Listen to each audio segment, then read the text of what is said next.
एक किरदार जिसने गूगल दाम की दुकान में तहलका मचा दिया। वो पल जब बाला की एंट्री ने बदल दी शो की किस्मत। लेकिन क्या इससे मोहल्ले की असली कहानी और जुड़ाव कहीं पीछे रह गई? क्या पुराने किरदार और समाज पर आधारित कहानियां अब फीकी पड़ गई हैं? आइए जानते हैं पर्दे के पीछे छुपे हुए उस बदलाव की कहानी और वो राज जो हर दर्शक को हैरान कर देगा। 28 जुलाई 2008 को तारक मेहता का उल्टा चश्मा शो ऑन एयर हुआ। शो की शुरू होता ही दर्शक जुड़ गए, लेकिन बादा की एंट्री ने जैसे पूरी कहानी का रुख ही बदल दिया। बादा की एंट्री का पहला असर तभी देखने को मिला जब वो पहली बार गड़ा इलेक्ट्रॉनिक्स की दुकान में आया। लंबा कद, अजीब तरह की बातें और अनोखा एक्सप्रेशन, लोगों ने उसे देखते ही नोटिस कर लिया। इतनी जल्दी लोगों की हंसी नहीं रुकती थी कि जैसे कोई नया करिश्मा सेट पर उतर आया हो। फिर धीरे धीरे हालात ये हो गए कि लोग कहते थे अगर गड़ा इलेक्ट्रॉनिक्स है तो वारा जरूरी है।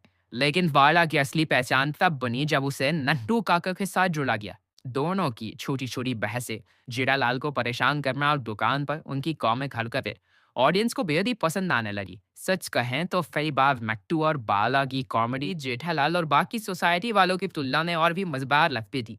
उनकी जोड़ी ने शो में एक नया रन ही भर दिया। इसके अलावा बादा और जेठालाल की नोक जोक भी एक अलग ही लेवल की कॉमेडी बन गई। जेठालाल की परेशानियां अक्सर दुकान से शुरू होकर वहीं खत्म होती है और बागा की ओवर एक्साइटमेंट के साथ उनकी टेंशन मिलकर दर्शकों के लिए हंसी का बम फोड़ देती है। कई बार तो पूरे एपिसोड के हाइलाइट्स केवल इसी जोड़ी की हरकतों पर ही टिक जाते थे। समय के साथ जैसे जैसे बाला की पॉपुलैरिटी बढ़ी, शो का बैलेंस भी बदलने लगा। पहले गोकुलम सोसाइटी की कहानियां ज्यादा होती थी, कभी द्विड़ा का मामला, कभी टप्पू सेना की मस्ती, तो कभी जेठालाल की मुसीबतें। लेकिन बाधा के आने के बाद धीरे धीरे दुकान वाले सीन्स बढ़ने लगे और आज हालत यह है कि कई बार पूरा एपिसोड सिर्फ दुकान पर ही निकल जाता है। ऑडियंस की राय इस बदलाव को लेकर मिली जुली है। कुछ लोग कहते हैं कि बाधा ने शो में नई जान डाल दी, उसके बिना तो मजा ही नहीं आता। वहीं कई लोग बोलते हैं बाधा ओवर एक्टिंग करता है, अब शो केवल दुकान तक ही सीमित हो गया है। यानी कि एक तरफ बाला ने शो को पॉपुलर बनाया, लेकिन दूसरी तरफ पुराने ट्रैक और बाकी किरदार साइडलाइन हो गए,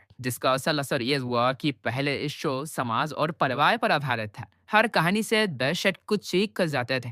पड़ोसी की मदद करना, बच्चों को सही राह दिखाना या त्योहारों की खुशियां बांटना। लेकिन बाधा की एंट्री के बाद शो का ध्यान धीरे धीरे समाज से हटकर सिर्फ दुकान पर टिक गया। अब ज्यादातर कहानियां केवल हंसी मजाक तक ही सीमित रह गई और मैसेज वाला हिस्सा फीका पड़ गया। मेकर्स ने भी बालों की पॉपुलैरिटी को समझ लिया और गड़ा इलेक्ट्रॉनिक्स का ट्रैक बढ़ा दिया। अब आधे से ज्यादा एपिसोड बागा और जेठालाल की दुकान पर शूट होते हैं। पीआरपी बढ़ी, लेकिन पुराने दर्शक शिकायत करने लगे कि शो का असली स्वाद अब गायब हो गया है। और पहले शो फैमिली और सोसाइटी पर आधारित था। हर कहानी में एक छोटा सा संदेश होता था, पड़ोसी की मदद करना, बच्चों की शरारत या त्योहार की खुशी। लेकिन बागा के आने के बाद शो ज्यादातर दुकान और कॉमिक ओवर एक्टिंग पर ही टिक गया। लोग हंसते तो है, लेकिन वो ड्राव और इमोशन का ही खोज आ गया है। अब सवाल ये उठता है, क्या बागा ने शो को बचाया या फिर बर्बाद ही कर दिया? आपको क्या लगता है? जवाब कमेंट करके बताइए।